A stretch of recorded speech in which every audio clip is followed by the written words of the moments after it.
Shalom saudaraku terkasih dalam Yesus Kristus. Semoga saudara dalam keadaan sehat dimanapun saudara berada sekarang. Kiranya kasih karunia menyertai kita dalam hari-hari ini. Sebelum kita mendengarkan renungan kita, mari kita berdoa sejenak.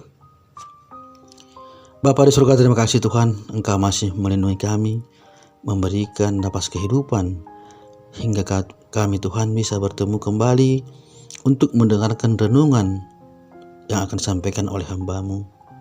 Tuhan, ajari, bimbing jemaat-Mu dimanapun mereka berada. Roh Kudus mulai kiranya yang hadir, sehingga mereka bisa mendengarkan dengan baik dan melakukan perintah-perintah-Mu ini dalam kehidupan mereka. Terima kasih Bapa. Haleluya. Amin. Saudaraku terkasih, Injil kita hari ini kita kutip dari Matius 23 ayat 23, yaitu tertulis demikian: yang terpenting dalam hukum Taurat kamu abaikan, yaitu keadilan dan belas kasihan dan kesetiaan. Matius 23 ayat 23. Yang terpenting dalam hukum Taurat kamu abaikan, yaitu keadilan dan belas kasihan dan kesetiaan. Saudaraku terkasih dalam Yesus Kristus, kerap kali Yesus mengecam para pemuka agama pada zamannya. Mereka mengutamakan tata cara dan rutinitas ibadah, namun mengabaikan gambaran menyeluruh akan Allah. Bahkan mereka mempersembahkan perpuluhan bumbu dapur. Bisa saudara lihat dalam Alkitab saudara, yaitu dalam Matius 23 ayat 23. Memang tidak salah bila mereka melakukan hal itu. Namun sayangnya mereka mengabaikan hal-hal yang terpenting bagi Allah, yakni keadilan, belas kasihan, dan kesetiaan. Yesus menyebut mereka pemimpin buta yang menepiskan nyamuk dari dalam minumannya, tetapi menelan unta yang ada di dalamnya. Ini tertulis dalam ayat 24. Namun mereka tidak mengerti apa yang dimaksud dengan nyamuk dan unta yang merupakan inti permasalahannya. Saudaraku terkasih, saya ambil sebuah contoh dalam buku Hey, Wait a Minute, karya dari John Midden.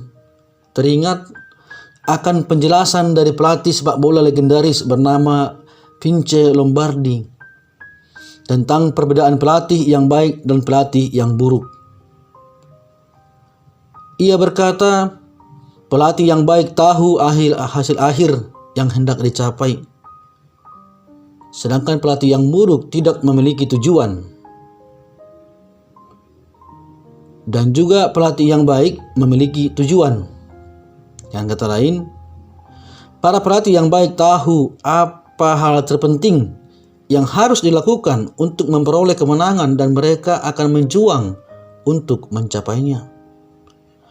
Pelatih yang baik telah memiliki tujuan yang jelas ke depan. Sedangkan pelatih yang buruk tidak memiliki tujuan sama sekali. Demikian pula dengan keberhasilan dalam hidup kita, dalam hidup kekristenan kita. Kita harus tahu hal-hal yang terpenting bagi Allah, yakni keadilan, belas kasihan, dan kesetiaan, bukan hanya rutinitas ibadah.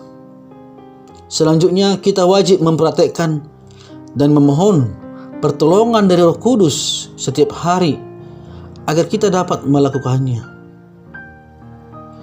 Jangan kita hanya mengutamakan rutinitas ibadah tanpa mengetahui apa tujuan kita sebenarnya. Kita datang ke gereja, duduk, berdoa, mendengarkan firman Tuhan sambil melihat handphone, tidak fokus.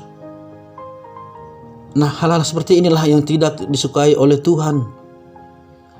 Kita mencari Tuhan itu harus dengan hati yang ikhlas dan penuh dengan tujuan, bukan hanya seremonial. kita pergi ke gereja hanya menunjukkan bagaimana kita beriman, tetapi kita tidak melaksanakan perintah-perintahnya dalam kehidupan kita. Kita diam melihat ketidakadilan, kita tidak mempunyai belas kasihan, dan kita tidak setia kepada ajaran Tuhan yang Maha Kuasa. Saudara terkasih, renungan ini memohon kepada kita, memberikan pesan kepada kita, tetaplah mempunyai tujuan yang baik dalam kekristenan, tetaplah mempunyai pengharapan.